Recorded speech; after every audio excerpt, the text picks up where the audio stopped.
accuracy. Vous pouvez nommer la variable comme vous voulez. Je remets la formule tout simplement puisque j'ai déjà défini les différents composants. Donc, sur le nombre d'observations de T7.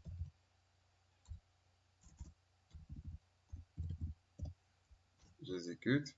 Donc ici, vous avez un score de classification égal à 0,8622, donc 86,22%, ce qui n'est pas mal, c'est un bon score de classification. Donc ici, la précision de classification est égale à, donc je vais mettre 86,22%, d'accord, pour un seuil égal à 0,5. Et nous allons calculer pour le seuil 0,4, 0,3 et voir comment les scores varient. Passons maintenant à la sensibilité du modèle. Sensitivity, d'accord. On garde les prononciations, les appellations en anglais. Donc c'est vrai positif sur divisé par faux négatif plus vrai positif.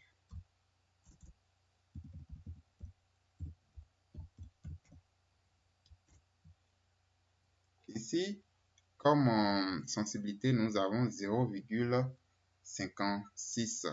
D'accord? Donc, je vais écrire ça ici. Ça veut dire que le modèle prédit correctement 56, pratiquement 56,6%. Donc, 56,6% des clients qui sont en réalité en défaut de paiement. D'accord? Donc, pour le seuil égal à 0,5. Et je vais calculer maintenant la spécificité du modèle. Donc, spécificity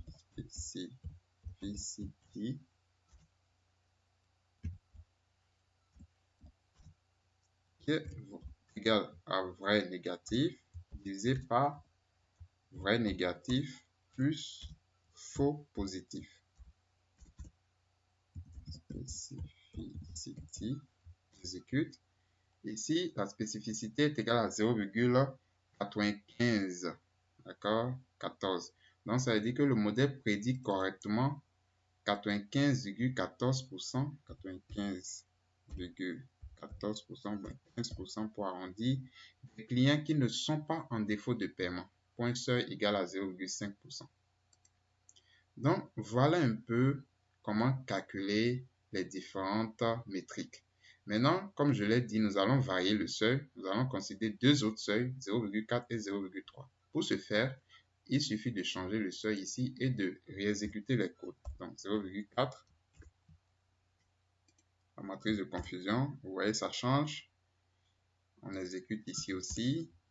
Le score de classification passe maintenant à 0,8560. Donc, ça a diminué. Donc, 85,61%, on va dire. D'accord?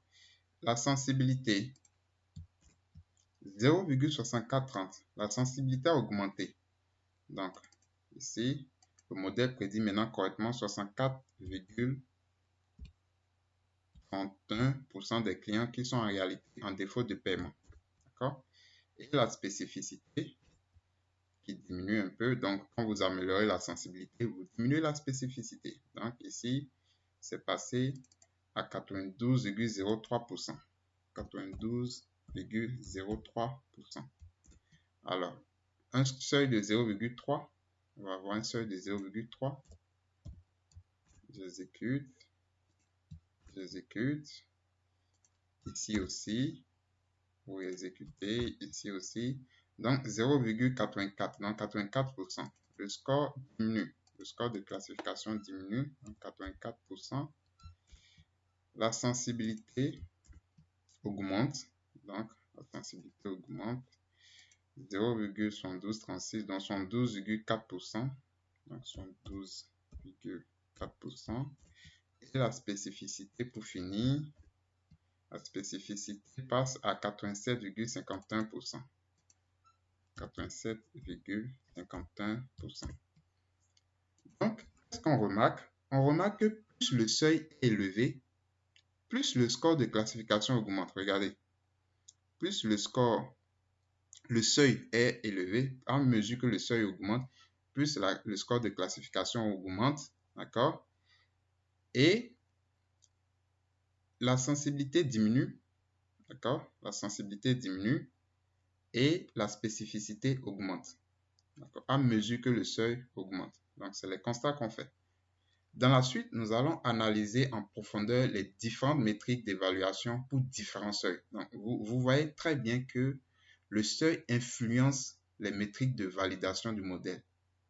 Donc, ça veut dire que le seuil, c'est un paramètre qu'il faudra ajuster. Nous allons voir différentes manières de faire cet ajustement dans la suite de la formation.